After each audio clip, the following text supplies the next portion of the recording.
네, 오늘 이 본문 말씀 여러분 많이 들어보셨을 것입니다. 네. 또 여러분 뭐 달력이나 뭐 이렇게 주보 같은 데 보면은 예수님께서 문 밖에 서서 이렇게 문을 두드리고 계시는 그런 그림을 아마 여러분 한번 다 보셨을 것 같습니다. 네, 혹시 못 보셨으면은 한번 나중에 검색해 보셔서 문 밖에 서서 두드리는 예수님을 한번 나중에 한번 보시기 바랍니다. 그런데 보통 우리가 이 말씀을 이제 들을 때 이 말씀을 불신자들에게 하는 말씀이라고 보통 생각합니다. 네, 불신자들이 이 말씀을 듣고 예수님을 영접하라, 네, 그런 말씀이라고 우리가 보통 생각합니다. 네, 물론 불신자들에게도 주님께서 그 문을 두드리시고 문을 열도록, 마음 문을 열도록, 영접하도록 그렇게 주님 요청하신 것이 사실입니다. 그러나 오늘 이 본문 말씀은 예수님께서 불신자들에게 하시는 말씀이 아니라 바로 라오디게아 교회에게 하신 말씀인 것을 우리는 보게 됩니다. 그 3장 지금 20절 말씀이 본문이었는데요, 3장 14절 말씀을 보면 네, 라오디게아 교회의 심부름꾼에게 이렇게 써 보내어라. 아멘이신 분이시오, 신실을 하시고 참되신 증인이시오, 하나님이 창조의 처음이신 분이 말씀하신다라고 시작을 합니다. 그러면서 쭉 이어서 말씀을 하시며 이제 이어지는 말씀이 이제 내가 문 밖에 서서 문을 두드리고 있다, 이 말씀까지, 20절 말씀까지 이어집니다. 즉 이 말씀은 라오디게아 교회에게 하신 말씀입니다. 불신자들이 아닙니다. 1차적으로 교회에게 하시는 말씀입니다. 즉 라오디게아 교회는 그 라오디게아 교회의 문을 예수님이 서서 교회의 문을 두드리셔야만 했습니다. 이게 어떻게 된 일입니까? 이 위에 오늘 본문 위쪽의 말씀을 보면 그들이 풍족하고 부족할 것이 없는 교회다, 할렐루야, 풍족하고 부족할 것이 없는 교회다라고 스스로 생각하고 있었습니다. 그러나 그들은 계시록의 7 그런 교회들 가운데 가장 책망받는 교회였습니다. 뜨겁지도 않고 차지도 않다고 말씀하셨습니다. 그래서 미지근해서 내가 뱉어버릴 것이다 라고 그렇게 책망받았던 교회입니다. 그리고 예수님께서는 교회 안에 계신 것이 아니라 교회 문 밖에서 교회 문을 두드리고 계셨던 것입니다. 라오디게아 교회가 잘 성장하고 잘 되어가고 있었지만 겉으로 보기에는 그랬었습니다. 그러나 주님이 없이도 교회가 잘 돌아가는 일은 문자 그대로 주님과 상관없는 일이었습니다. 여러분, 오해가 없길 바랍니다. 풍족하고 부족함이 없는 것은 아주 좋은 일입니다. 그러나 주님께서 그 중심에 계시지 않는다면 그것은 주님과 상관없는 일입니다. 여러분에게 중대한 질문을 던지고자 합니다. 오늘날 우리 교회에 예수님이 계십니까? 여러분, 교회는 어떤 조직이나 기관이나 건물이 아닙니다. 예수님을 주로 고백하고 믿는 여러분이 바로 교회인 것입니다. 다른 어떤 교회를 비판하지 마시기 바랍니다. 다만 여러분의 마음을 점검하시기 바랍니다. 여러분의 마음에 지금 주님이 계십니까? 그분이 집을 다스리는 주인으로 여러분의 집 안에 좌정하셔서 그분이 앉아 계십니까? 아니면 주님께서 문 밖에서 서서 찬 이슬을 막고 계십니까? 혹시 여러분의 마음의 문을, 교회의 문을 예수님께서 두드리고 계신 것은 아닙니까? 우리는 이렇게 한번 질문해 봐야 할 것입니다. 전 세계에 지금 현재 일어나고 있는 이런 여러 가지 상황들로 인해서 주님께서는 교회를 향해서 주님이 중심이 되셔야 한다는 사실을 외치고 계신다고 저는 믿습니다. 주님은 교회에게 주님이 아닌 다른 것들이 중심이 되었던 모든 것을 주님께서 직접 흔드시고 계시는 것입니다. 이렇게 모든 활동을 자유롭게 할 수 없는 이런 상황에서 가장 본질적인 것만 남게 되는 것입니다. 주님께서는 그래서 오늘 교회에게 엄중하게 경고하고 있는 것입니다. 다시 모든 것을 뒤로하고 내 음성을 듣고 문을 열어라. 그리고 내가 중심에 있도록 하라. 내가 모든 것이 중심이 되어야 한다라고 말씀하시는 것입니다. 이 코로나 시대에 주님께서는 주님과 상관없이 지냈던 것이 과거에는 괜찮았을지도 모르겠지만 이제는 괜찮지 않다고 주님께서는 말씀하시는 것입니다. 주님께서 중심에 있지 않고 주님의 임재를 사모하지 않는 그러한 일상이 삶을 괜찮게 사는 교회를 주님께서는 궁지해 볼 것입니다. 지금 일상의 삶에 주님의 임재가 없어도 괜찮은 자들, 그래서 똑같이 주님이 임재 없이 살아가는 성도들의 문을 주님은 두드리고 계십니다. 여러분 안에, 우리 교회 안에 이러한 외침이 일어나야 합니다. 주님이 없다면, 주님이 임재가 없으면 안 된다. 안 됩니다. 주님이 임재가 없으면 안 됩니다. 그런 외침이 내 안에, 여러분 안에 일어나야만 합니다. 지금 교회에 주님이 임재가 있습니까, 여러분? 그것을 느끼십니까? 할렐루야. 느끼시기 바랍니다. 그러나 만약에 그것을 느끼지 못하고 있다면, 여러분, 교회란 건 다시 말합니다. 어떤 건물이 아닙니다. 어떤 조직도, 기관도 아닙니다. 사역자도 아닙니다. 여러분이 교회입니다. 예수님을 믿는 여러분. 여러분에게 주님의 임재가 있습니까? 없다면은 그것을 지금 간절하게 원하고 간절하게 구해야 되는 때인 것입니다. 그 임재는 없어도 되고 이렇게 있어도 괜찮고 있어도 그만이고 그런 것이 아닙니다. 반드시 이것은 있어야만 합니다. 교회 안에서 모든 일들을 아무리 열심히 행하고 또 선한 일을 많이 잘한다 할지라도 주님이 없으면 소용이 없습니다. 그러나 주님께서는 지금 문을 두드리고 계시고, 우리가 만약에 문을 열고 회개하여 문을 열고 주님을 맞아들인다면 주님께서는 오셔서 그와 함께 하신다고 약속하셨습니다. 그래서 주님은 오셔서 우리와 함께 먹을 것이라고 그렇게 약속하셨습니다. 함께 먹는다는 것은 함께 우리와 동행하시고 교제하시고 친밀함으로 우리와 함께 거하신다는 뜻입니다.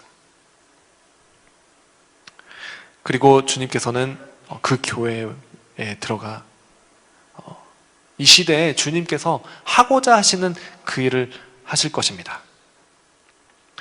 출애굽기 말씀 한번 찾아보도록 하겠습니다. 출애굽기 33장 15절부터 말씀입니다. 출애굽기 33장 15절입니다. 네, 혹시 앞에 나올 수 있나요? 네. 지금 맞았을까? 네, 여러분 말씀 찾아보시기 바랍니다. 네. 제가 읽어드리도록 하겠습니다. 출애굽기 33장 15절 말씀입니다. 모세가 주님께 아뢰었다. 주님께서 친히 우리와 함께 가지 않으시려면 우리를 이곳에서 떠나 올려 보내지 마십시오. 16절, 주님께서 우리와 함께 가지 않으시면 주님께서 주님의 백성이나 저를 좋아하신다는 것을 사람들이 어떻게 알 수 있겠습니까? 주님께서 우리와 함께 계심으로 저 자신과 주님의 백성이 땅 위에 있는 모든 백성과 구별되는 것이 아닙니까? 주님께서 모세에게 말씀하셨다. 내가 너를 잘 알고 또 너에게 은총을 베풀어서 내가 요청한 이 모든 것을 다 들어주마. 그때 모세가 저에게 주님의 영광을 보여주십시오 하고 간청하였다. 아멘. 여러분, 이 상황은 어떤 상황이냐면 사실 오늘 아침에 제가 말씀 지금 이제 매일 월요일부터 금요일까지 이 말씀을 짧게 여러분들 메시지를 나누고 있습니다. 그때 오늘 나눴던 이 메시지와 같은 부분인데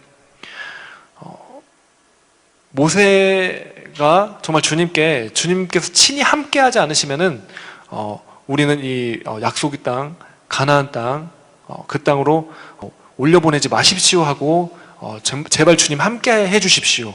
네, 그렇게 간청하는 그런 장면입니다. 이스라엘 백성이 모세가 이제 그 하나님께서 부르셔서 시내산에 올라갔습니다. 그래서 시내산은 십계명을 받고 있는 그런 상황 가운데 이스라엘 백성들이 금송아지를 만든 것이에요. 그리고 우상 숭배를 합니다. 그래서 주님께서 진노하셔서 이제 모세에게 내가 이들을 다 멸할 것이다. 근데 모세가 이제 정말 그걸 막아달라고 중보기도를 하죠. 그리고 주님께서는 이제 이 모세에게 말씀하신 것은 그래 좋아, 그러면은 이 약속의 땅으로 들어가게는 하겠다. 내가 천사 한 명을 보내가지고 천사 하나를 보내서 그 천사로 이제 가서 그곳으로 들어가도록 인도해 주겠다. 그런데 나는 안 갈 거야. 주님께서 그렇게 말씀하십니다. 그런데 모세는 그 주님 오늘 이렇게 방금 찾았던 출애굽기 33장 15절 말씀에 이렇게 말하는 것입니다. 친히 함께 가지 않으시면 우리가 가지 않겠습니다. 차라리 그 땅에 들어가지 않게 해달라고 말입니다. 그리고 하나님의 영광을 구하는 그런 기도를 했습니다. 하나님의 영광을 보여주십시오. 그래서 하나님께서는 이 모세의 기도에 다 응답하셨습니다. 그리고 하나님께서 그 뜻을 돌이키시고 모세를 따라서 이스라엘 백성과 함께 이제 가나안 땅으로 인도하셔서 그 약속의 땅으로 들어가게 하십니다. 약속이 성취되는 것은 너무나 중요한 일이고 너무나 원하는 일입니다. 그 약속의 땅으로 들어가기 위해 사실은 출애굽을 시켰습니다. 하나님께서. 그런데 그 약속을 성취하는 것, 그 블레싱을 받는 것, 그것보다도 더 모세는 하나님과 함께하는 그것을 원했던 것입니다. 하나님과 함께할 수 없다면 그 약속의 성취도 의미가 없습니다. 그 약속의 성취도 소용이 없습니다.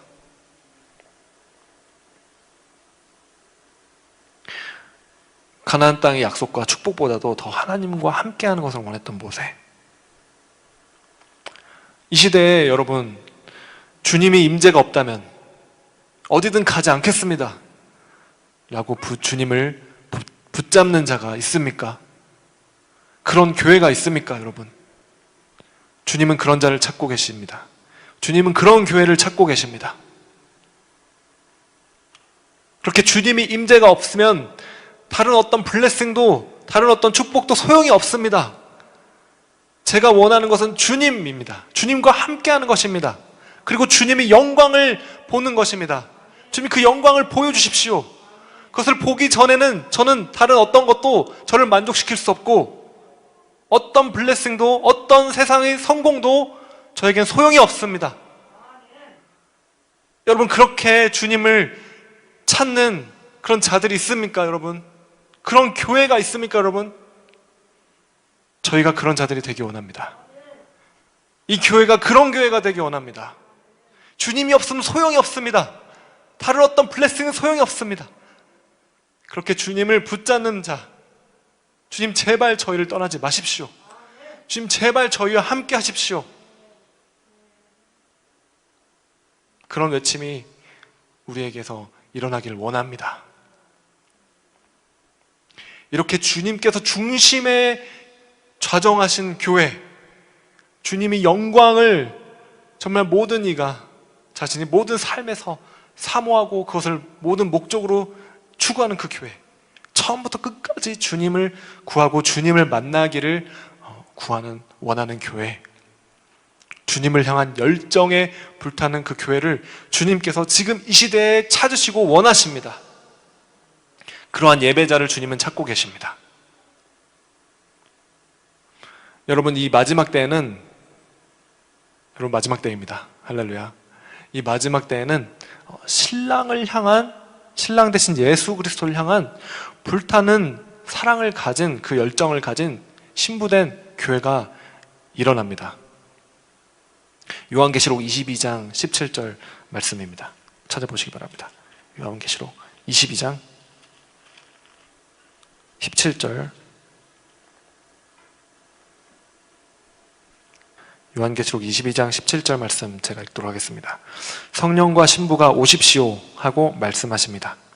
이 말을 듣는 사람도 또한 오십시오 하고 외치십시오. 목이 마른 사람도 오십시오. 생명의 물을 원하는 사람은 거저 받으십시오. 아멘.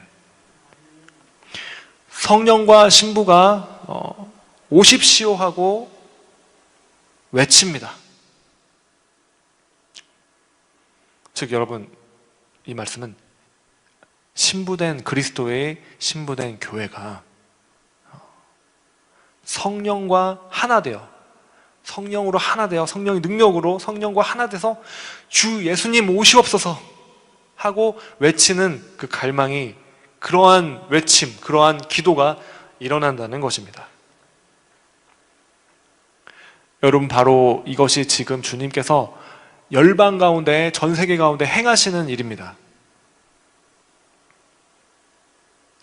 여러분은 지금 이때 주 예수여 오시옵소서, 주님 원합니다 라고 지금 주님을 간절히 사모하고 원하십니까?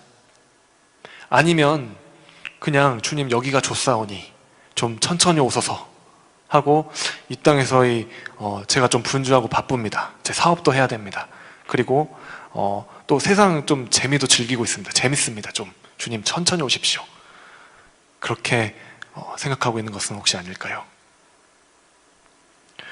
주님이 원하는 신부는 주님이, 그 신랑 되신 주님이 신부를 원하는 것처럼, 그리고 신부를 원하고 사랑하고 갈망해서 정말 뜨겁게 열정적으로 그 신부를 원하는 것처럼, 그리고 그 결혼식 날을 기다리는 것처럼, 그러한 사랑과 열정으로 신랑 되신 그 예수 그리스도를 원하고 또 그 혼인잔치를 위해서 자신을 준비하고 자신을 예비한 그런 신부를 주님은 기대하고 계십니다. 그러나 오늘날 우리가 보는 것은 주님이 신부인 이 교회가 본인이 자신이 신부인 줄 모르고 사랑과 열정이 식고, 그리고 이 땅의 일로 너무나 바쁘고 분주하고 또 이 세상 재미에 빠져서 결혼식은 생각도 하고 있지 않는 것처럼 보이는 그런 경우가 너무나 많습니다. 여러분, 이 인간의 역사가 언젠가는 끝난다는 사실을 아십니까? 네, 영원하지 않습니다. 이 말씀은 시작과 끝을 분명히 말씀하고 있습니다. 알파와 오메가가 있습니다. 시작이고 끝이 있습니다. 근데 그 끝에, 인간의 역사가 끝나는 그 지점에 준비된 것이 있습니다. 바로 혼인잔치입니다. 어린 양의 혼인잔치입니다. 신랑 되신 예수 그리스도와 그리고 준비되고 단장된 예비된 신부가 나옵니다. 그렇게 결혼식으로, 결혼잔치로 인간의 역사는 마무리되게 될 것입니다. 여러분은 예수 그리스도를 만나는 그날을 갈망하십니까? 아니면 여기서 지금 좀 재미 좀 보고 계십니까?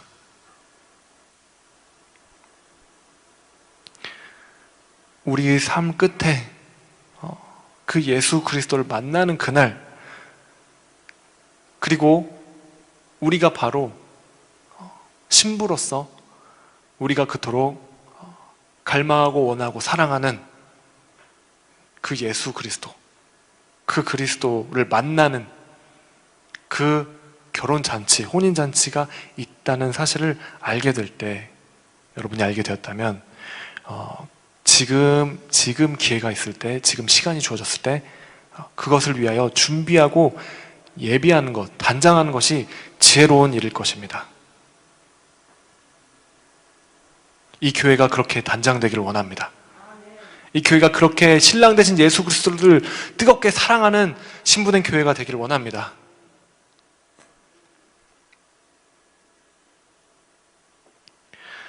주님과 상관없이 바쁘게 시간을 허비하고 있었다면 이제 주님은 이 일에 대하여 목소리를 내실 것입니다. 마지막 시대는 기존에 하던 것을 그대로 해서는 안 됩니다. 비상 때는 비상시의 일을 해야 됩니다. 미지근하게 있어서는 안 되는 것입니다. 성경에서 말씀한 마지막 때의 징조들이 너무나 많이 일어나고 있습니다. 한 가지 예만 들어봐도 복음이 모든 민족에게 전파되면 그제야 끝이 오리라라고 말씀하셨습니다. 그래서 우리는 복음을 모든 민족에 전파하기 위해 열심히 이 교회는 노력해왔습니다. 그런데 거의 다 전파됐습니다. 모든 민족에게 많이 전파됐습니다. 얼마 안 남았다고 합니다. 네. 때가 차가고 있는 것입니다, 여러분. 깨어 계시기 바랍니다. 이때 주님은 예수 그리스도를 향한 뜨거운 열정을 가진 신부된 교회를 일으키기 원하십니다. 그래서 지금까지는 참아오셨던 것들이 이제는 주님께서 참지 않으시고 목소리를 내시는 것입니다. 그래서 기존에 주님과 상관없이 행하던 모든 일들은 다 흔들리게 되는 것입니다. 본질만 남습니다. 흔들리지 않는 것만 남게 되는 것입니다. 주님께서는 그 주님을 향한 뜨거운 열정을 가진 그런 기도의 군대, 예배의 군대를 주님은 일으키실 것입니다.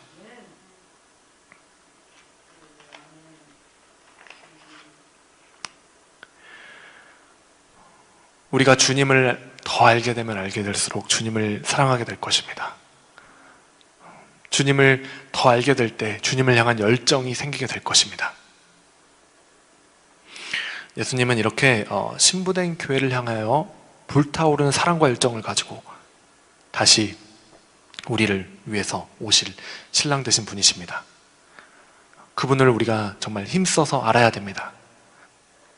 주님이 사랑이 무엇인지 알려달라고, 계시해달라고 우리가 날마다 주님 앞에 나아가서 기도하고 그분을 정말 만나기를 원하고 그분과 함께 해야 할 것입니다. 여러분 가운데 그 열정이 없었다면, 여러분이 미지근했다면, 여러분, 주님께서 여러분이 문을 두드리실 때, 교회의 문을 두드리실 때 문을 여시기 바랍니다.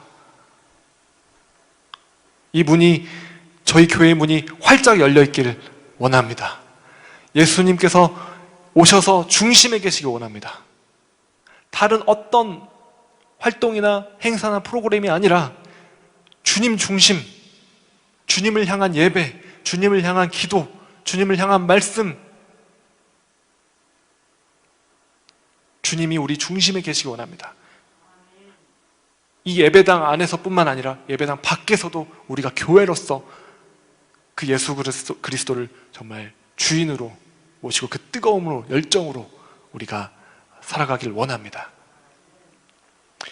그래서 우리는 그 사랑이 무엇인지 다시 가르쳐 주십시오 라고 기도해야만 할 때인 것입니다. 우리 이 시간 함께 기도하겠습니다.